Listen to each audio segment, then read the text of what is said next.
కనుక మనం అందరం కూడా శ్రద్ధగా భక్తిగా మరి దేవుని యొక్క 7 మాటలు కూడా ప్రియులరా మనము ధ్యానం చేసుకుందాం.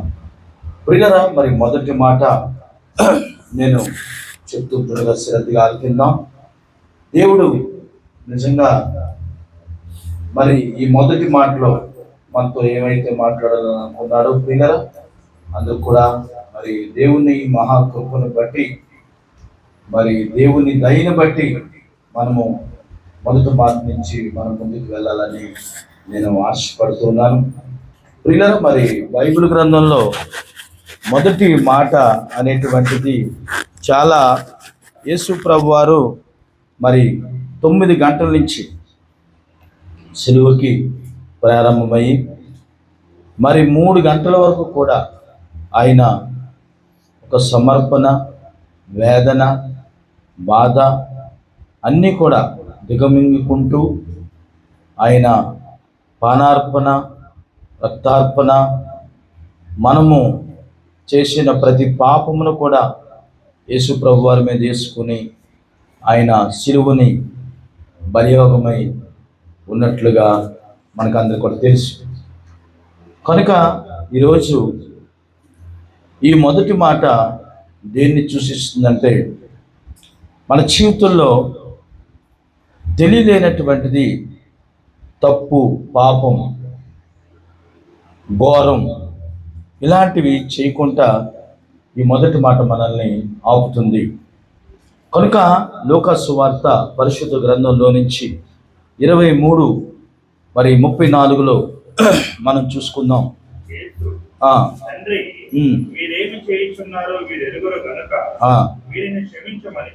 చాలు ప్రార్థన చేసుకుందాం. మహాపరిశుద్ధుడైన తండ్రి, ప్రభువానికి స్తోత్రాలు, వందనాలు.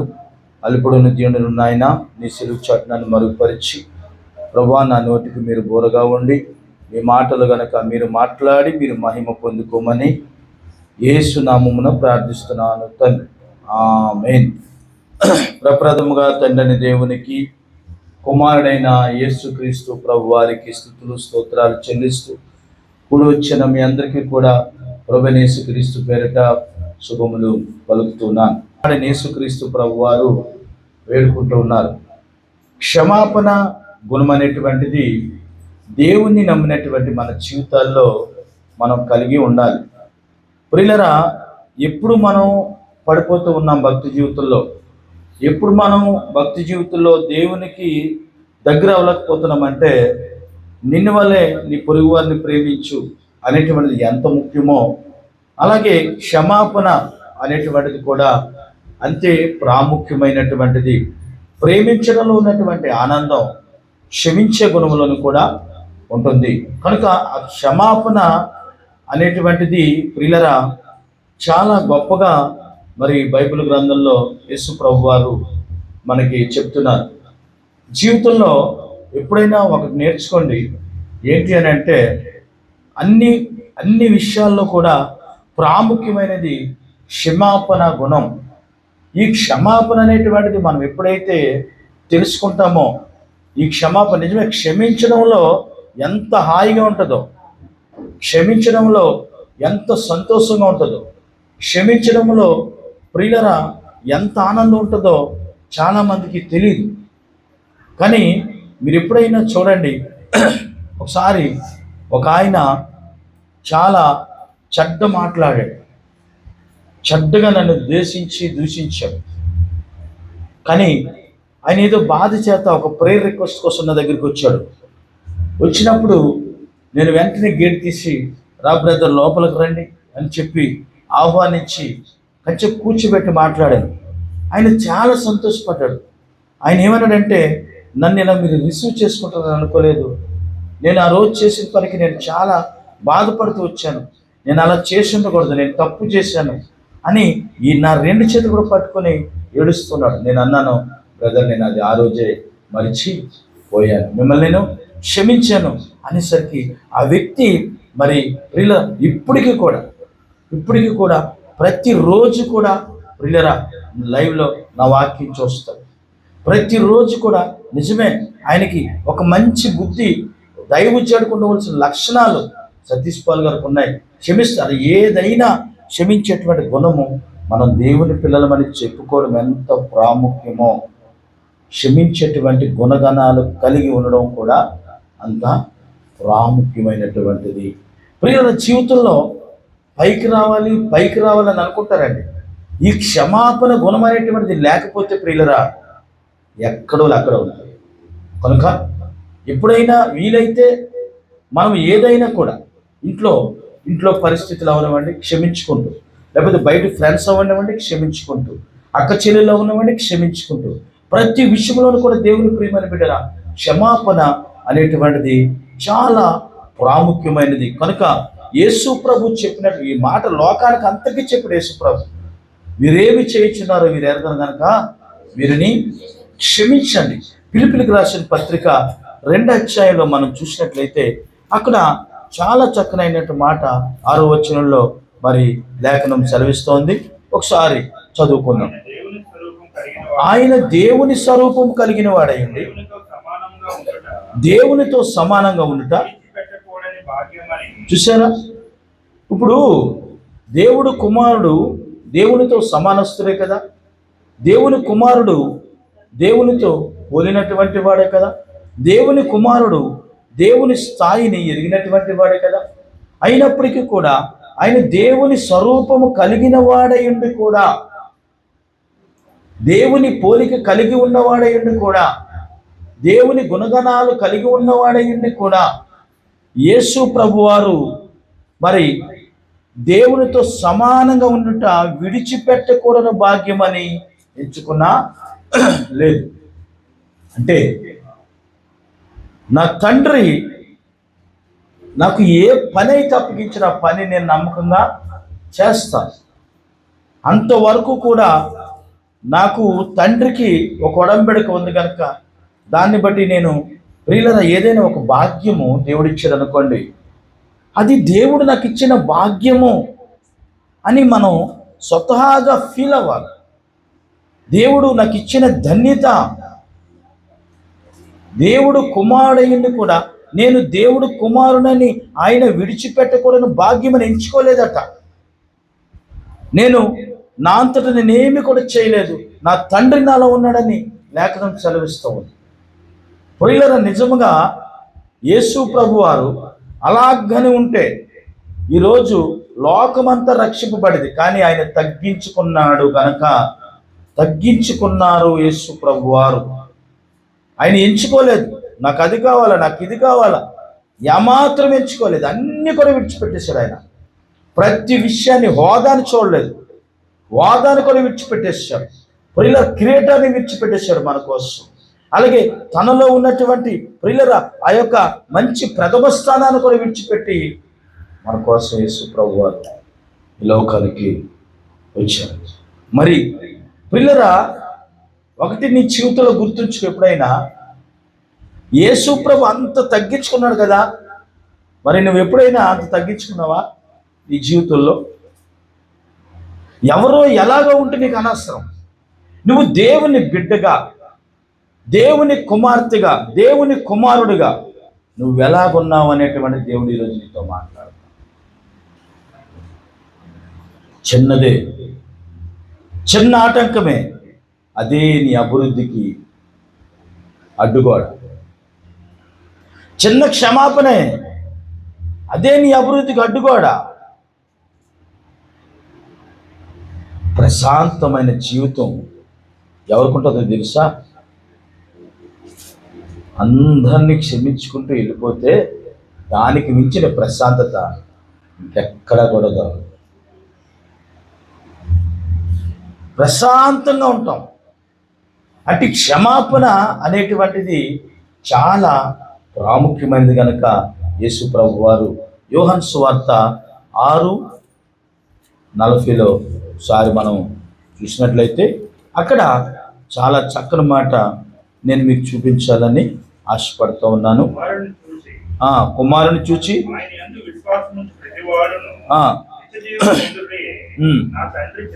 చూసారా, యేసు ప్రభు చెప్తున్నాడు, ఇదిగో నేను దేవుని కుమారుణ్ణి, నన్ను చూచి ఆయన యందు విశ్వాసం ఉంచండి అంటున్నాడు.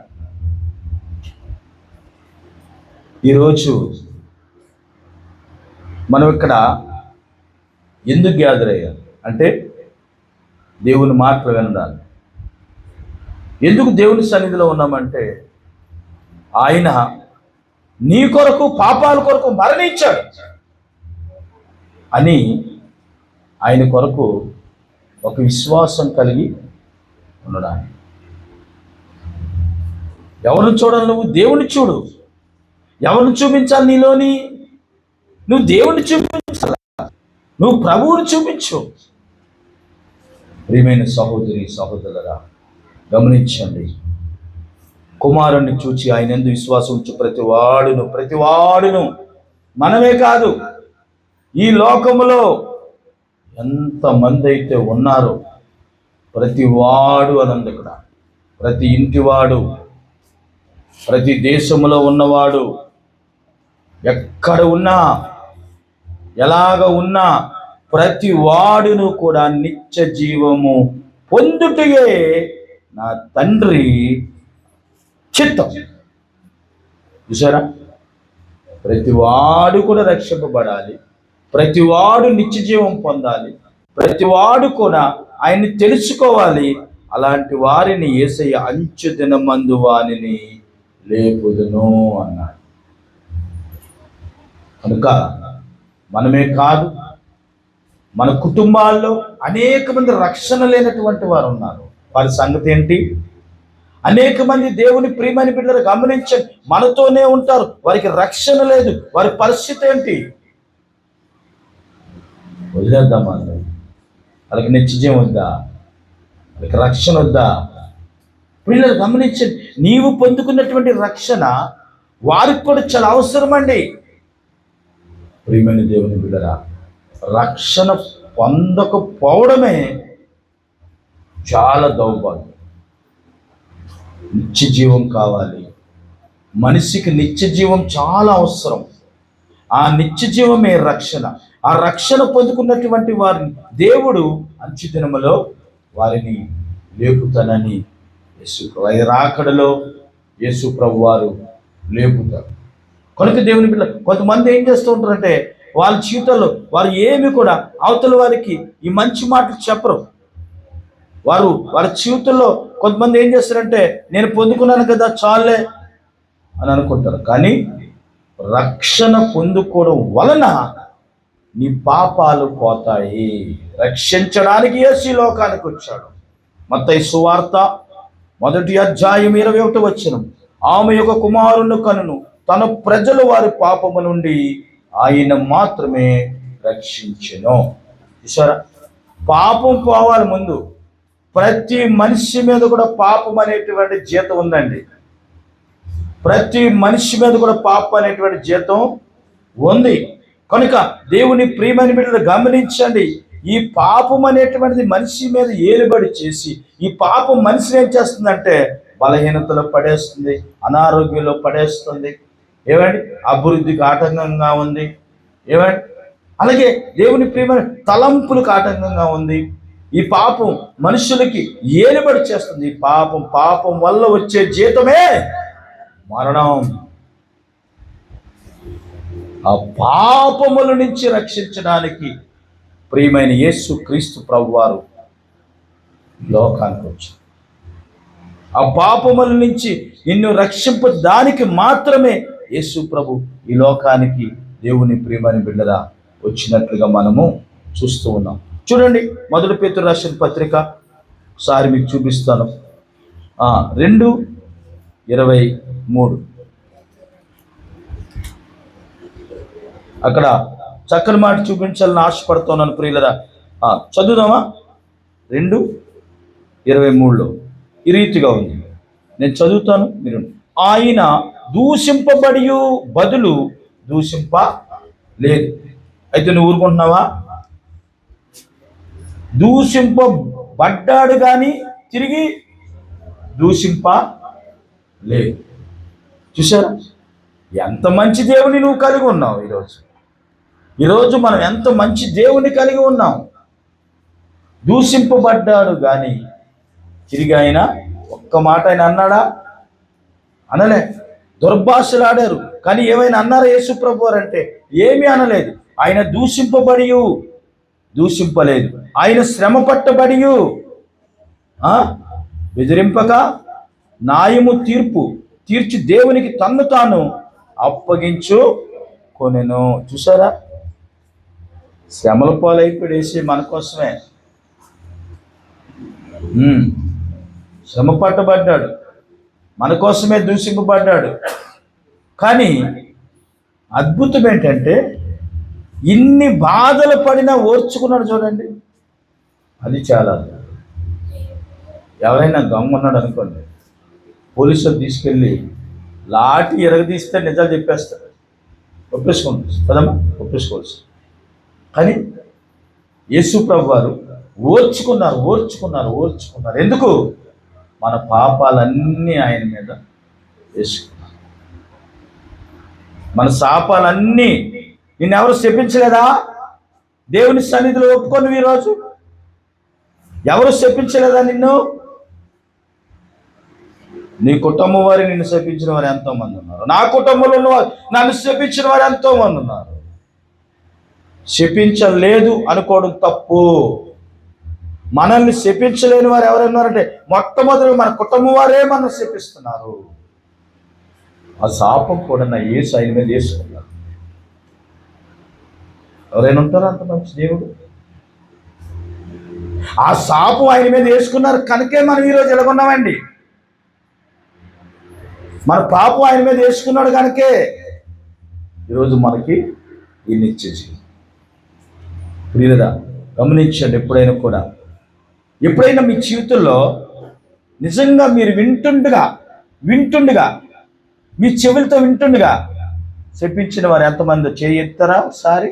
నన్ను శపించిన వారు ఉన్నారు. నేను దేవుని సన్నిధిలో ఒప్పుకుంటున్నాను ఈరోజు, తెలుసా? కానీ దేవుడు నా మీద ఉన్న శాపాన్ని ఆయన తీసుకున్నాడు. అందుకే మనకి ఈరోజు విడుదల, ఈ ప్రశాంతత. నిన్ను శపించలేదంటే నమ్మవలసిన పనే లేదు.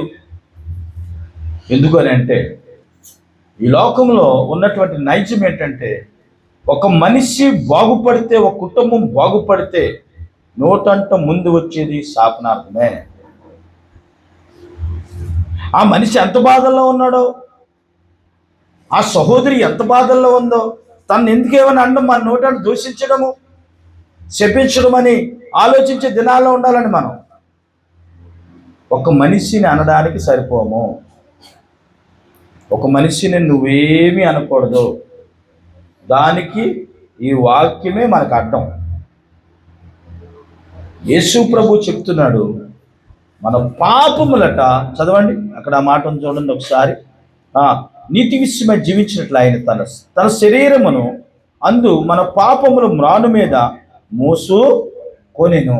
చూసారు, మన పాపములు ఆయన శరీరమందు గుచ్చబడి మ్రాను మీద కూడా, సిలువ మాను మీద కూడా ఆయన మ్రోశాడు. చూసారు, మరి నువ్వేం మోస్తున్నావు? నీ కుటుంబ భారమే నీకు గొప్ప, నీ పిల్లలు చదివించడమే నీకు గొప్ప,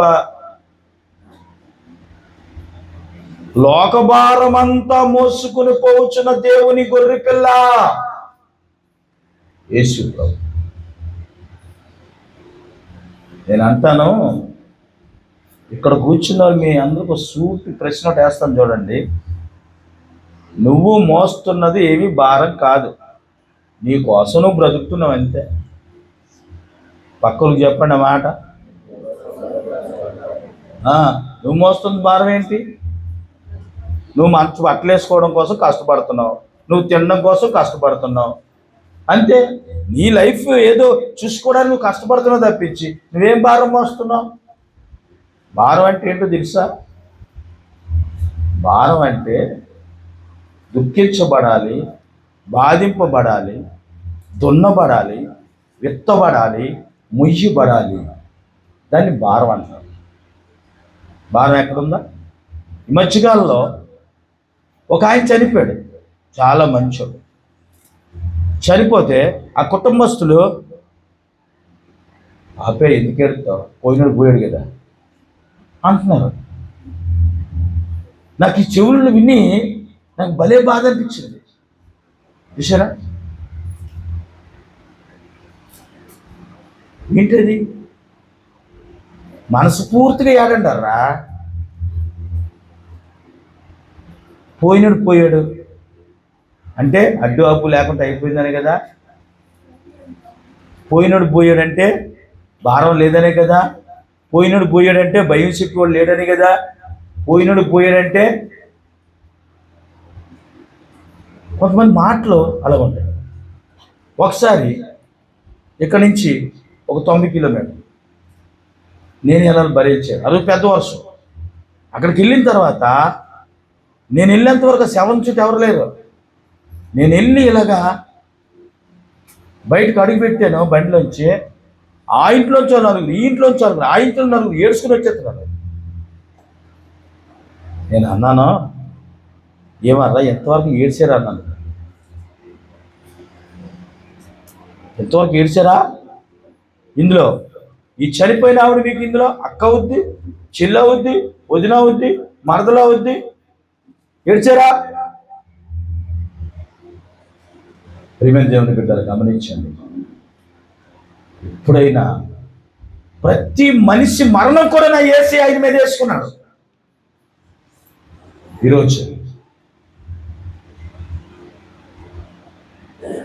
ఈరోజు మనిషి చనిపోతే ఎలా కొలమా? మనిషి చనిపోతే బాధ్యత లేదా?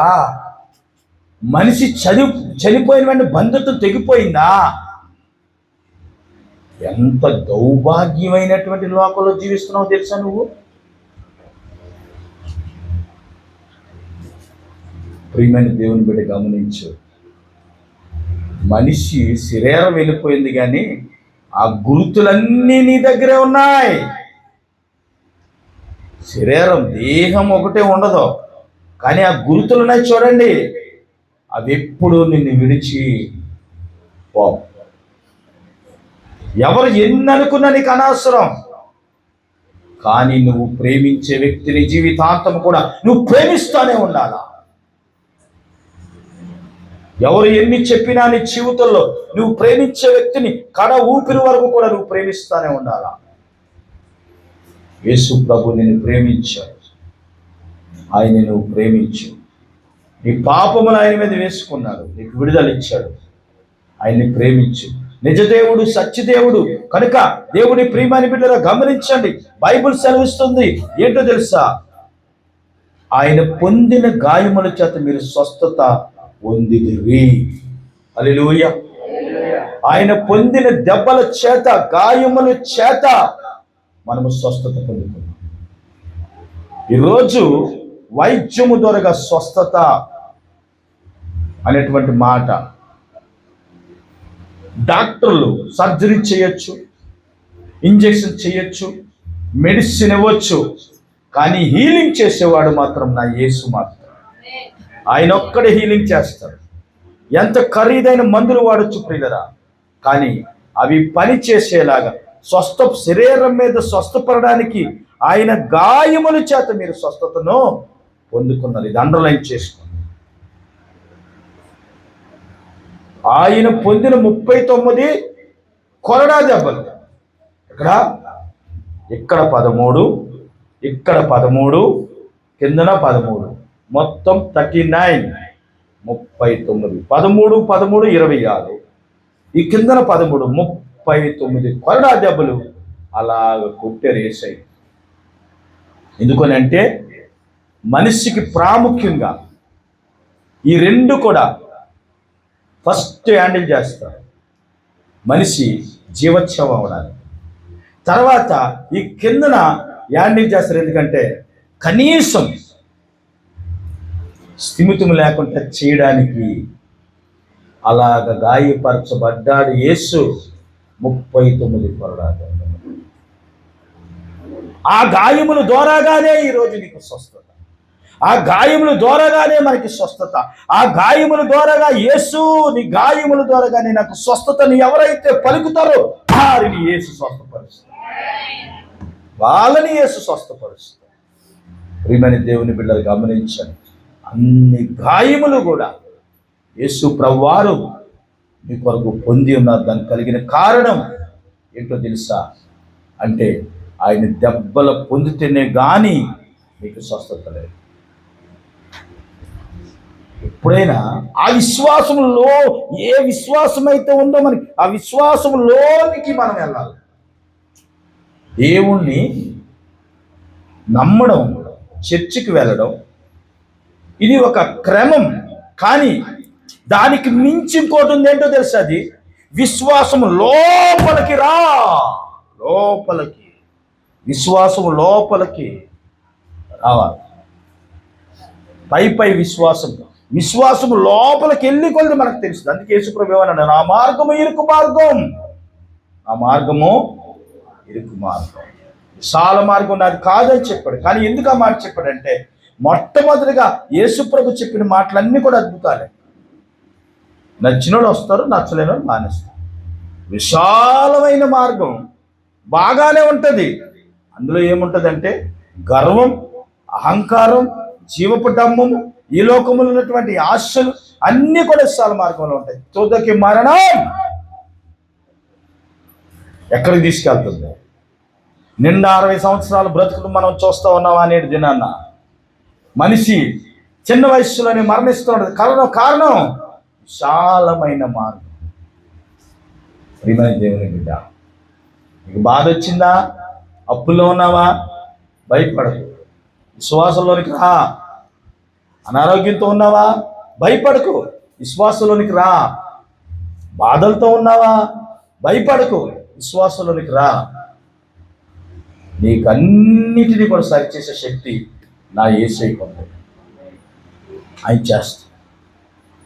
ప్రియమైన దేవుని బిడ్డరా, గమనించండి.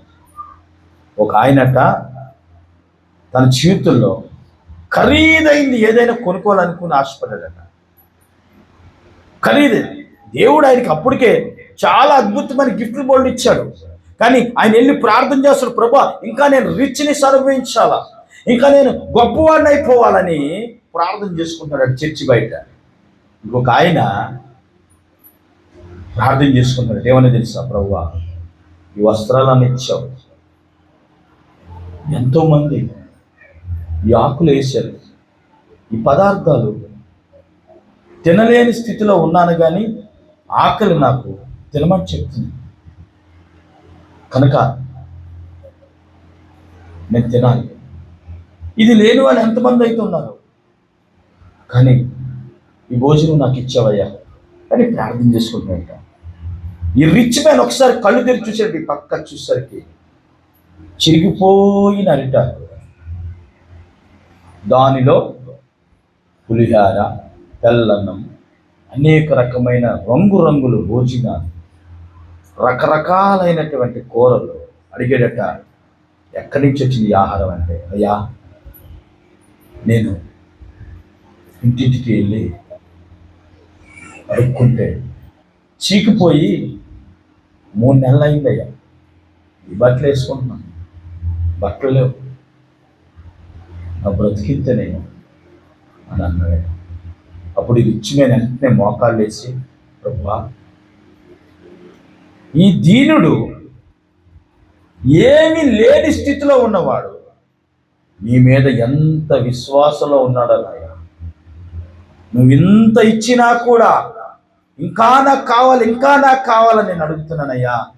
నువ్వు నాకు ఇచ్చింది చాలు నా తండ్రి, నువ్వు నాకు ఇచ్చింది చాలు ప్రభువా అని చెప్పి యేసు ప్రభుకు మోకాళ్ళు వేసి 2 చేతులు పైకెత్తి కన్నీరు కార్చి ప్రార్థన చేసి ఈ పక్కవాడిని తీసుకుని వెళ్ళి కారులో ఇంటికి తీసుకుని వెళ్ళి శుభ్రంగా స్నానం చేయించి ఆయన బట్టలు ఇచ్చి ఆయనకి మంచి, ఇదిగో తమ్ముడు నీకు ఎప్పుడు ఇబ్బంది వచ్చినా మా ఇంటికి రా, నా తలుపు తెరిచే ఉంటుంది అని బలపరిచి అడుక్కున్న వాడిని చక్కగా మరలా ఎక్కడైతే చర్చి దగ్గర కలిసాడో ఆ చర్చి దగ్గర దింపేసాడట.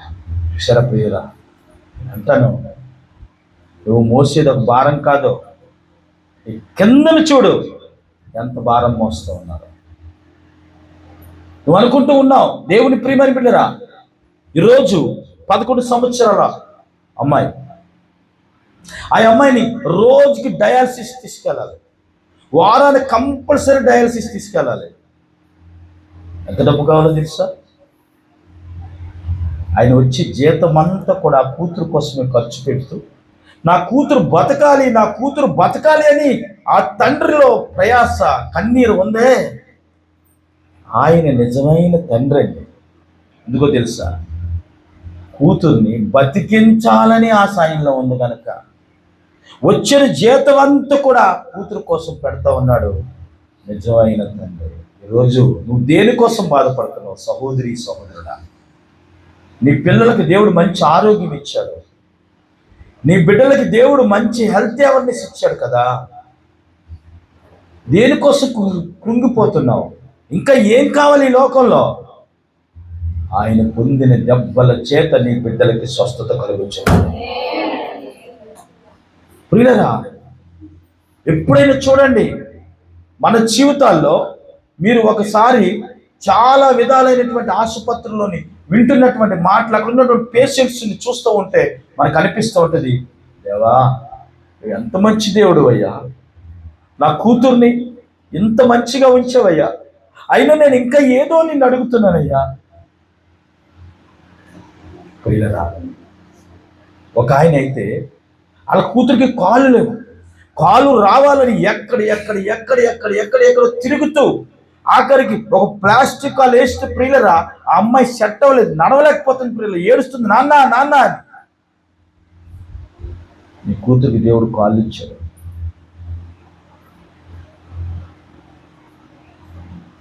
నేను అంటాను, దేవుడు నీకిచ్చిన దానికి నువ్వు రుణపడి ఉండు, కృతజ్ఞత కలిగి ఉండు. దేవుడు తక్కువన్నీ ఇవ్వాలని ఆయనకి తెలుసు, ఆయన ఇస్తాడు. ఏ సమయం అప్పుడు ఏది ఇవ్వాలో మనకంట యేసయ్యకే బాగా తెలుసు. సమయాన్ని బట్టి నీకు ఇస్తాడు, సందర్భాన్ని బట్టి నీకు ఇస్తాడు. ప్రియమైన సహోదరి, సహోదరులారా, గమనించండి, జీవితం అంటే ఒక నావ, జీవితం అంటే ఒక నీళ్ళంటే ఒక పడవ. ఈ లోకంలో నువ్వు పడవలో ప్రయాణం చేసినంత కాలము కష్టం ఉంటుంది, అప్పు ఉంటుంది, బాధ ఉంటుంది, అవస్థ ఉంటుంది, వేదన ఉంటుంది, ఇవన్నీ ఉంటాయి. ఇవన్నీ లేకుండా బ్రతకాలని అనుకోకు. ఎందుకంటే మనిషి సగటు జీవితం రోజుకి ఏడలేని వాడు ఎవడు కూడా ఈ భూమి మీద లేడు అని సర్వే చెప్తుంది. ఒక తల్లి ఏదో సమయంలో ఏడుస్తుంది, ఒక కూతురు ఏదో సమయంలో ఏడుస్తుంది, ఒక తమ్ముడు ఏదో సమయంలో ఏడుస్తాడు, చెప్పుకోలేనటువంటి బాధతో ఒక చెల్లి ఎప్పుడు ఏడుస్తూనే ఉంటుంది. తెలుసా మీకు? ఏడవలేని వారు ఎవ్వరూ కూడా నేడు దినాన లేరు. ఏదో టైములో ఏదో ఒక బాధ వాళ్ళని బాధిస్తూ ఉంటుంది, ఎవ్వరికీ తెలియకుండా ఏడుస్తూనే ఉన్నారు. గొప్పవాళ్ళైన దగ్గర నుంచి పేదవాళ్ళ వరకు ఏదో ఒక సమయంలో వారి కంటంట నీరు గిర్రన తిరగకపోదు, తిరుగుతూనే ఉంటుంది. వారు దుఃఖపడతానే ఉన్నారు. ఎందుకో తెలుసా? ఆ దినమే బాగుండేది నాకు, ఆ సమయమే బాగుండేది నాకు, ఆ రోజే బాగుండేది నాకు అనుకున్నటువంటి వారు గతించిన రోజులు జ్ఞాపకం చేసుకుని లెక్క పెట్టుకున్నటువంటి వారు నేడు దినాన్ని ఎంతో మంది ఉన్నారు దేవుని బిడ్డలారా. కానీ దేవుడు ఈరోజు నుంచి చెప్తున్నాడు, పోయినవన్నీ కూడా, ఏదైతే పోయిందో దాన్ని మరిచిపో, ముందుకి నువ్వు జరగవలసిన దాన్ని చూసుకొని మంచి జ్ఞానం ఈ ప్రభు అని అడుగు, దాన్ని పట్టుకు నువ్వు పరిగెత్తు. నీ జీవితం మార్చేవాడే నా యేసు. ఆయన మాత్రమే స్థితిగతుల్ని మార్చే శక్తి మనకి భూమి మీద. దీన్ని మార్చే శక్తి నా యేసుకు మాత్రమే ఉంది, ఇంకెవరికి కొన్ని భూమి మీద లేదు. ఎందుకని అంటే ఒక ప్రార్థన మనిషి జీవితాన్ని ఎక్కడ నుంచి ఎక్కడ వరకైనా నడిపించగలదు. ఇది ఒక ప్రార్థనకి మాత్రమే ఆ శక్తి భూమి మీద ఉంది. అలాంటి దేవుణ్ణి ఈరోజు మనం నమ్మి విశ్వసించి, ఏమండి తండ్రి మీరేమి చేయుచున్నారో మీరు ఎరగరు కనుక వీరిని క్షమించు అని చెప్తున్నాడు. మాట చెప్పి నేను ముగిస్తాను, వినండి. క్షమించిన వాళ్ళకి ఏం మిగులుతుందని మీరు అనుకోవచ్చు. అయితే పగ పెంచుకోవడం వల్ల ఏం మిగులుతుంది? శత్రుత్వం ఉండడం వల్ల ఏం మిగులుతుంది? బంధం కోల్పోవడం వల్ల ఏం మిగులుతుంది? బంధుత్వం కోల్పోవడం వల్ల ఏం మిగులుతుంది? రక్త సంబంధాన్ని విడిచిపెట్టుకోవడం వల్ల ఏం మిగులుతుంది? స్నేహితులు విడిచిపెట్టుకోవడం వల్ల ఏం మిగులుతుంది? నానేవారిని విడిచిపెట్టుకోవడం వల్ల ఏం మిగులుతుంది? మనాన్ని ప్రేమించే వారిని విడిచిపెట్టుకోవడం వల్ల ఏం మిగులుతుంది? ఇది మీకే విడిచిపెడతాను. దేవుడి మాటలు దీవించారు. తలవచ్చు. మహాపరిశుద్ధుడు వెళ్తాను. బహున్నతుడానికి స్తోత్రం.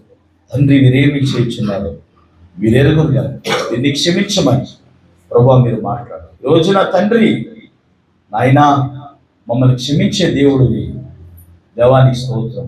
మమ్మల్ని బలపరిచే దేవుడివి, దేవానికి స్తోత్రం. మాతో మాట్లాడిన దేవుడు అయ్యా, నీకు స్తోత్రం. నాయన, ఏ స్థితిలో మేము ఉన్నామో ఆ స్థితిలో తృప్తి కలిగి ఉండడుకు, ఏ స్థితిలో మేము ఉన్నామో ఆ స్థితిలో మేము తండ్రి తృప్తి కలిగి ఉండదు సహాయం చేయండి ప్రభువా. నీ మాటలు గొప్పవి. విన్న బిడ్డలు అందరినీ కూడా జ్ఞాపకం చేసుకొని మా తప్పులు క్షమించండి అయ్యా, మా పాపములు క్షమించండి నాయన. మీ రక్షణ మాకు ఇచ్చినందుకు కృతజ్ఞతాస్తుతులు చెల్లిస్తున్నారు. మా ప్రభువా, మీరు మహిమ పొందుకోమని వాక్య విన్న బిడ్డలందరినీ దీవించి ఆశీర్వదించమని యేసు పరిశుద్ధ నామమున ప్రార్థించుచున్నాను తండ్రి. ఆమేన్.